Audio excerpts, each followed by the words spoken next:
What's up, YouTube? This is Too Raw for TV. All right, so third game from yesterday featured the Oklahoma City Thunder and the Memphis Grizzlies. As we all know, the first two games have been absolute embarrassing blowouts. The 51-point massacre in the first game, the relatively competitive 19-point victory in game two. I don't know if you remember this, right?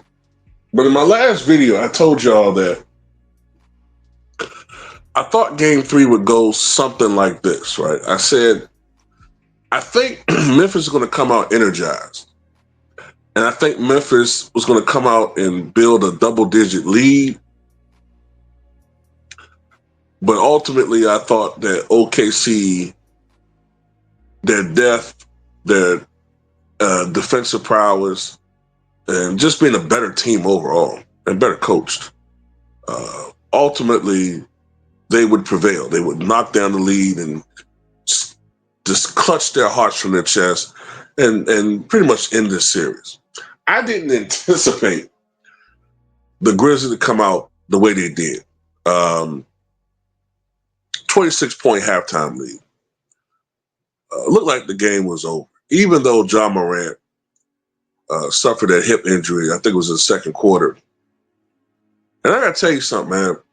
I don't know why Ja Morant still attempts these aerial displays, because if you look at virtually all of the injuries that Ja Morant have suffered, it's come when he has been undercut in the air.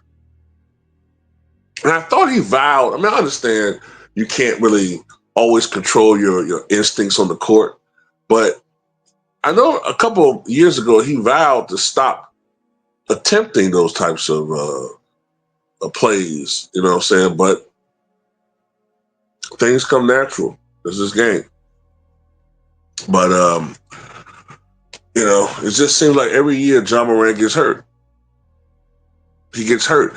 And he's gone from being like a guy that was like a rising star, like that trajectory that this is a guy that's going to be like a top 5 player, to he's like, he's not Zion Williams territory, but he's definitely hasn't quite fulfilled what people thought. And like I said, I wouldn't be surprised if he's moved eventually. If not this offseason, next year, something.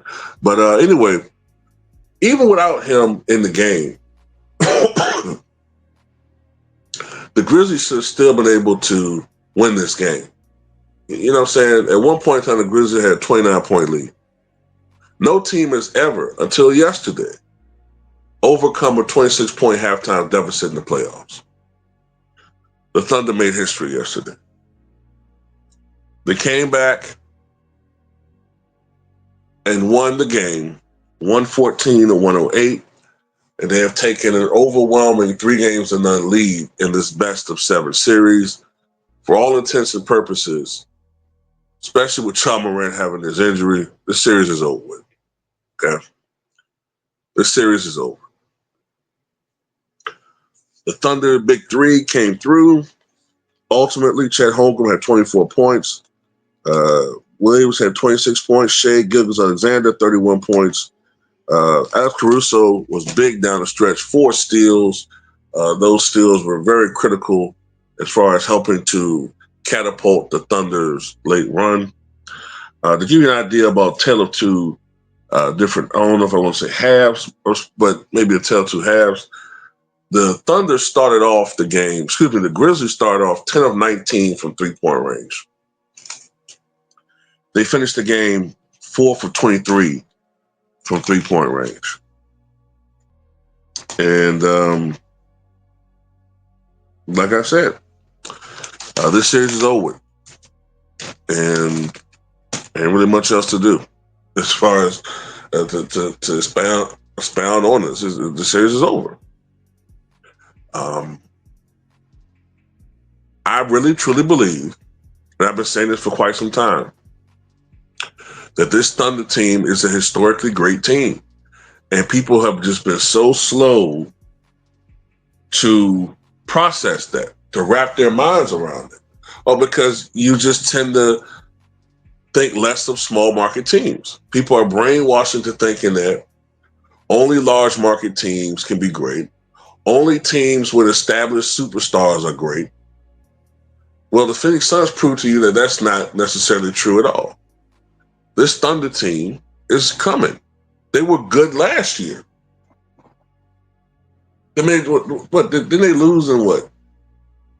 6 in the conference finals last year to the Mavericks, I think it was. They were good last year. They've made huge jumps by leaps and bounds this year.